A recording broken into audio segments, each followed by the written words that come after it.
Esse aqui eu achei interessante também. Esse aqui foi uma pesquisa feita em 2005, que foi identificado. Essa estrutura está sendo vista aqui embaixo, né? Que é uma série de poços alinhados. São 12 poços alinhados e pelo, de acordo com o perfil do morro, onde ele se faz o avistamento, ele permite a formação de imagens semelhantes às várias fases da Lua. Então, essa descoberta foi feita em 2005 na Escócia, na região de Aberdeenshire, fica associada a um castelo, e ao longo de vários anos, foram quase 10 anos de escavação, eles fizeram a publicação que saiu em 2013, né? Então aqui está o desenho dos poços que foram avistados e os formatos, né? E é justamente o que seria a projeção da sombra da Lua. Então eles identificam isso aqui também como um calendário lunar, com 12 meses lunares. E esse sítio é uma estrutura, representa uma estrutura de 10 mil anos atrás. Então, de novo, a gente está falando, né, do homem pré-histórico, mostrando um tipo de conhecimento não só astronômico, né, mas criando um tipo de calendário, né, um tipo de marcação que possibilitava ver em que ponto do ano se encontrava, né? Então, lembrando que quando a gente julga que é uma comunidade que depende da produção de grãos, reconhecer, identificar o tempo correto do plantio, a melhor época do plantio, tem, obviamente, um significado de vantagem, realmente, vantagem de sobrevivência, tá? Para não ter perda. E finalmente a gente chega no osso de Xango. Isso aí. Datado de aproximadamente 6.500 a.C., encontrado próximo ao lago Edward, entre o atual Congo e Uganda, marcava ciclos lunares ligados às marés, algo vital para uma vila de pescadores. Esse osso, na hora que a gente olha e fala de datação em si, né, e chega nessa questão da compreensão de como nós podemos tomar a história, é interessante, porque ele é um dos achados mais intrigantes dentro da história da humanidade, que ele toca exatamente nesse ponto em que a gente está trabalhando, que é a percepção ancestral do tempo antes de qualquer sistema institucional. Esse osso é descoberto em 1960 por um geólogo belga. Aí eu trouxe a colinha aqui, deixa eu ler o nome aqui, ó. Jean de Heiselin, na região de Xango, por isso que é o osso de Xango, próximo a esse lago que está aí escrito, né? E ele trata-se de um osso, provavelmente de um babuíno, com sequências de entalhes organizados em coluna, como vocês podem ver aí na figura do desenho, né? Esses entalhes. Sabe o que é interessante, né? Quando eu olhei isso, as paredes dos presídios, né? Ditos presídios com os palitinhos, né? E eles seguem padrões numéricos claros, com agrupamentos que sugerem contagem, ciclos e repetição. E a gente acha muito isso. Eu sou fãzaça de arqueologia, então quando você se depara com inscrições rupestres, como a gente acha esse tipo de desenho, né, nas pedras, e aí que ele se torna revolucionário, porque a interpretação mais difundida é que o osso de Xango ele funcionava como um marcador de ciclos lunares, e essas marcas correspondem em várias leituras a somas próximas de 29 e 30, que são exatamente os dias de um ciclo da Lua, né, um ciclo lunar. E aí isso sugere que populações pré-históricas já observavam o céu de uma forma sistemática e organizavam a vida a partir dos ritmos naturais. Ele vai de encontro ao que a gente está trazendo aí nesses dois anteriores, né? Não são simplesmente abstrações lineares de povos caçadores e coletores que não sabiam de nada, né, gente? Já foi, né? Já cansou, né? Então, alguns pesquisadores eles vão além e ainda sugerem que ele também registra ciclos menstruais associando o tempo à fertilidade, à vida e ao corpo, algo que é profundamente simbólico dentro de toda uma história da humanidade, né? Com padrões de duplicação, de organização lógica, que desmonta completamente essa ideia. Mais uma coisa, né? Então, é mais um acompanhar da vida, mais uma questão de sincronização, de novo, do viver, do humano em si, do estar humano com a natureza e com o passar do tempo, com o respeito, melhor ainda, ao que nós temos de passagem temporal dentro dessa densidade. Essa passagem temporal, e principalmente nos mostrando que essa passagem temporal ela é regida por uma multiplicidade de fatores, e não simplesmente por um calendário pré-determinado por uma pessoinha que foi lá e achou que devia fazer daquele jeito. Uhum. Essa interpretação da fertilidade me lembrou das análises do Manin sobre os óbitos. Dini, lindo! É muito isso. Beijo, a Dini e Terezinha. Também. Saudade. Então, esses exemplos que a gente está trazendo aqui, dessas marcações que são, né, pré-históricas, todas elas, no meu ponto de vista, e isso aí são absolutamente interpretação pessoal, é aquela necessidade humana ou a forma humana de se relacionar com o seu meio, né, identificar esses padrões e fazer marcas, né, e, inclusive eles dizem assim, por que usavam ossos, né, porque inclusive é como se fosse um calendário de bolso, né, estruturas pequenas, leves, que podem ser levadas mesmo quando a gente está falando de um caçador-coletor que não planta ainda, mas que se desloca em grandes distâncias, e ele pode se manter atualizado, né, dentro do conhecimento dos ciclos. Então, até aqui a gente está falando realmente de ferramentas que dão uma vantagem, né, ao seu conhecedor, a quem conhece. Nem a gente está dizendo que isso aqui seja uma característica de toda a população. Muito provavelmente tivesse aquelas pessoas dedicadas a esse tipo de análise, assim como a gente tem hoje cientistas, né, fazendo estudos nas mais variadas frentes. Então, talvez a gente já estivesse vendo, inclusive, o iPhone da época, o Soulphone. Alexandre Paul. Leleco. Leco.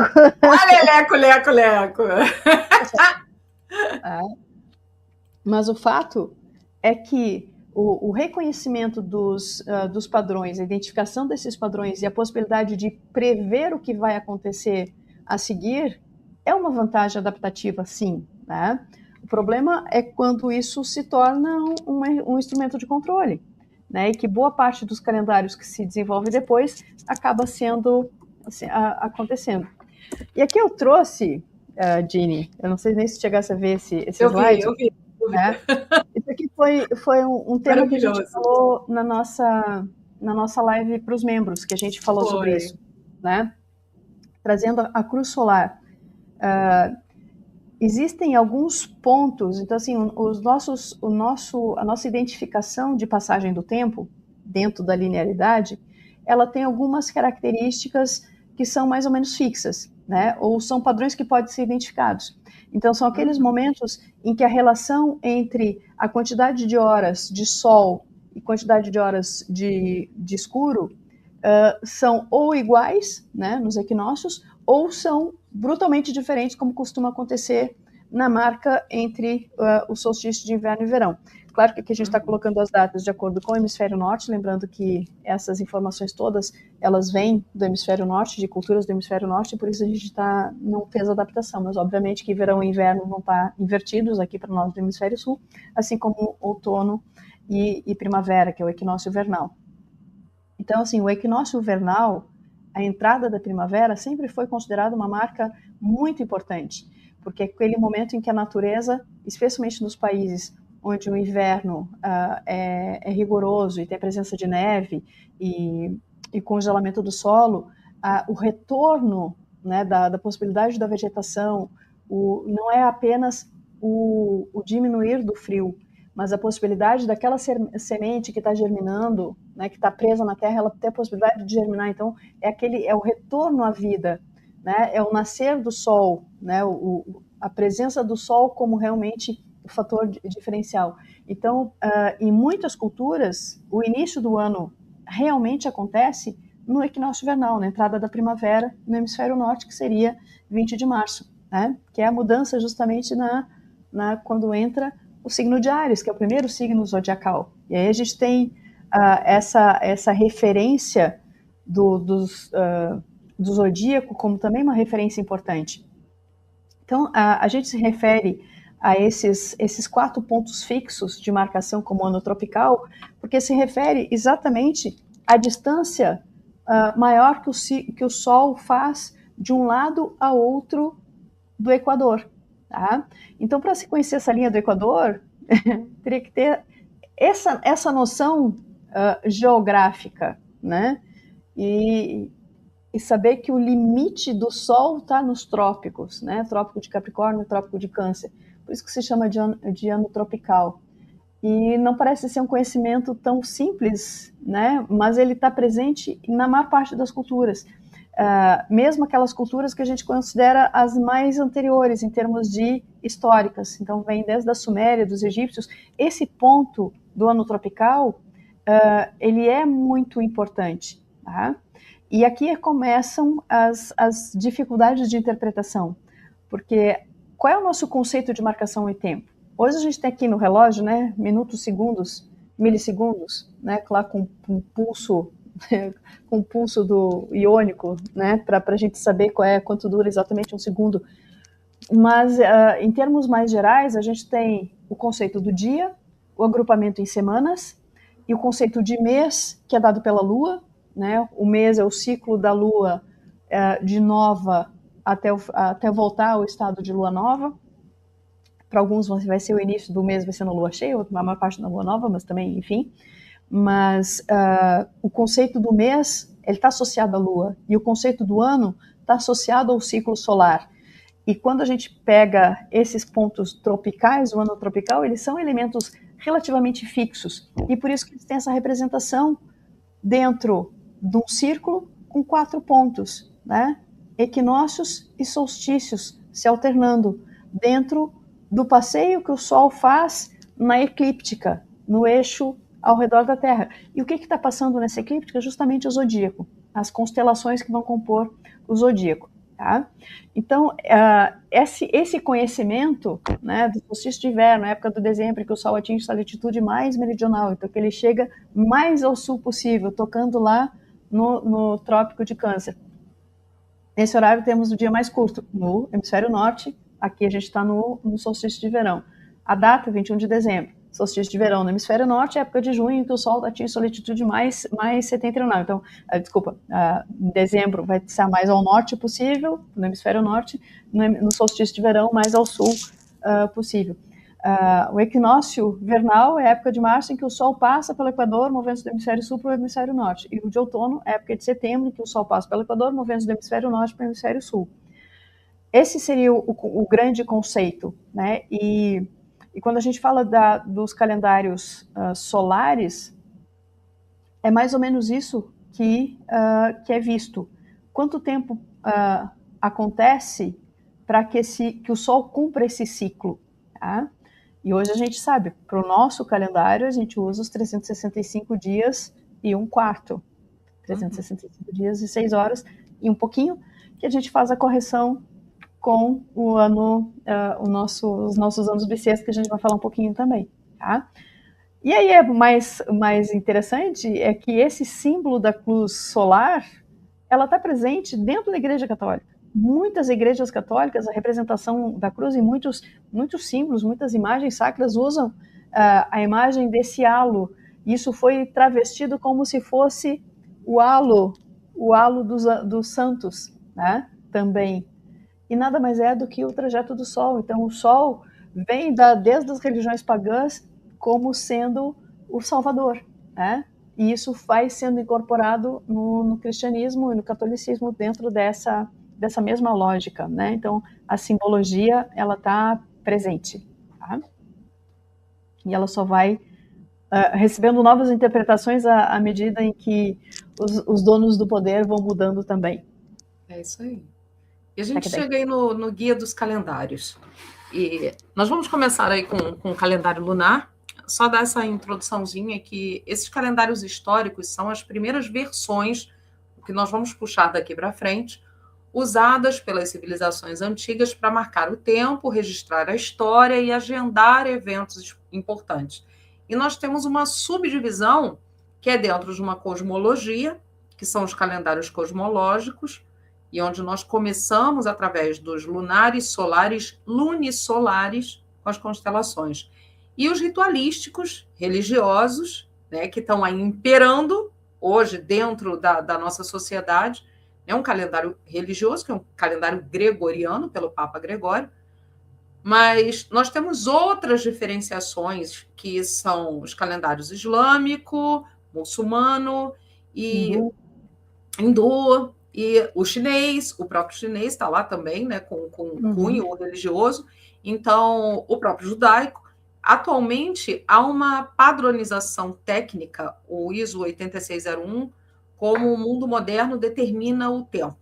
Tá? Então, dentro do que nós temos de todos esses calendários, existe também aquele engessamento, onde nós temos uma padronização para que se siga dentro dessas diferenciações, para que todos se enquadrem numa vida cotidiana, né? É assim, olha, a gente não quer dizer que a Igreja Católica Apostólica Romana, né, se colocou ali, mas mais ou menos o manda quem pode, obedece quem tem juízo, e vamos seguir, né? E assim, a coisa, tanto que quantas vezes eu me deparei aqui mesmo no Brasil com outras nacionalidades, povos de outros lugares, acabam, né, inserindo-se dentro de um calendário gregoriano e assim vai, né, porque, bem ou mal, essa tal dessa padronização acaba englobando e formatando para que haja esse engessamento. Passa aí para a próxima, porque aí eu já vou meter os pés no calendário lunar. E aí a gente chega aí, ó, calendário lunar, né? O tempo através do que nós chamamos da Lua. Então, a maioria das culturas em si, e essas culturas, a gente fala de culturas antigas, ancestrais, né, dos ancient people, né, seguiam a Lua. Um mês começava na Lua nova ou na Lua cheia. E isso criava um ano de 12 meses, de 29,5 dias, em 354 dias no total. Mas o que acontece? Havia um probleminha aí, porque o ciclo lunar ele não coincide perfeitamente com o ano solar, que são 365 dias e 6 horas. Então, a cada 4 anos, um calendário puramente lunar perdia cerca de 45 dias. E aí, por isso que surgia algo chamado intercalação de dias ou meses extras inseridos para ajustar esse dito ciclo, né? E foi daí que, dentro do calendário gregoriano que nós hoje estamos inseridos, criaram o nosso querido ano bissexto. E a gente vai mais à frente. Vamos lá, né? Esses ciclos lunares e solares, eles acabavam sendo frequentemente chamados, aí você passa para o próximo, Miga, de calendários, obrigada, de calendários lunisolares. Algumas culturas uniram a Lua e o Sol, criando calendários lunisolares. Por exemplo, o calendário hebraico e o chinês, porque eles mantêm os meses lunares, mas inserem um mês inteiro extra em alguns anos para alinhar com o ciclo solar. Então, o calendário chinês, ele marca 29 ou 30 dias, às vezes 13 meses no ano, no início entre janeiro e fevereiro. E para quê? Justamente para se adequar ao tempo. Por isso que essa marcação de tempo, quando nós olhamos ali Göbekli Tepe, gente, não seria muito mais fácil, ao invés de querer colocar isso tudo numa caixinha, seguir o curso? E esse curso era justamente você olhar, observar, integrar e interagir com as fases, e que são mutáveis, porque a Terra ela tem mudanças que são cíclicas. Então, se nós acompanharmos essas mudanças, e são cíclicas não só com relação astronômica, física, geológica, mas também com relação ao humano em si. Nós mudamos, né? Então, é interessante quando a gente olha isso e vê que, por mais que você tente adequar o todo ao que a gente chama aqui do eu, não dá. É melhor integrar, não é adequar, não é engessar. E os calendários lunisolares, eles vêm com essa tentativa de adequação, de encaixe, mais uma vez, mas se perdem também. Porque não é só sobre você enquadrar Lua e Sol, tem todo um contexto vasto, planetário, também inserido nessas mudanças. Tem todo um contexto vasto de, vamos chamar aí de rotação, de translação, de mudança de eixo magnético, de tantas coisas, né, climáticas, de tantas alterações que nós temos na Terra, porque a Terra está em constante mudança, está em constante alteração. Então, você engessar, seja qualquer tipo de calendário,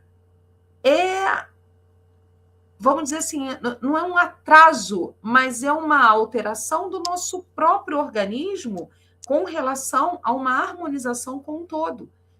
Então, por mais que nós obedeçamos, né, certos tipos de calendários naturais, ou seja, lunar, ou seja, lunisolar, não é o suficiente para se enquadrar e englobar o todo.